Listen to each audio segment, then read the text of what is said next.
pakai thu mop thi ku hình ku ha sang ko ki pa na ei ho di van noi di na hin kun amitin nin len che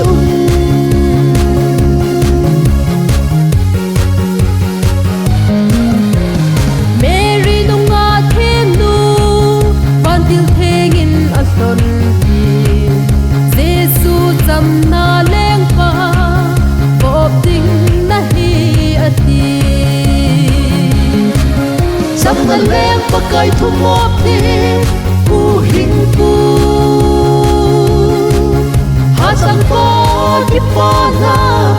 ei ho di van noi di na hin kun amitin nin len che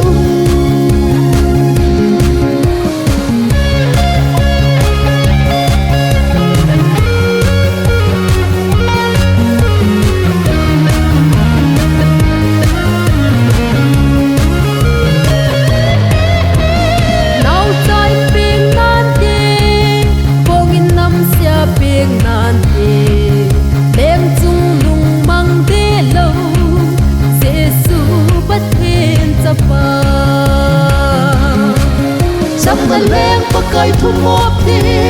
ku hình ku ha sang ko ki pa na ei ho di van noi di na hin kun amitin nin len che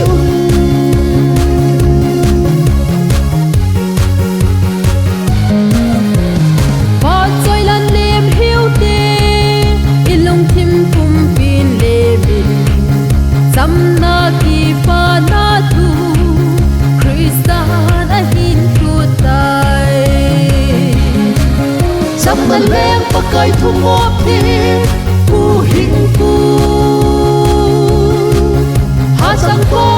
ki pa na ei ho di van noi di na hin kun amitin nin len che samna leng pakai thu mop thi ku hình ku ha sang ko ki pa na ei ho di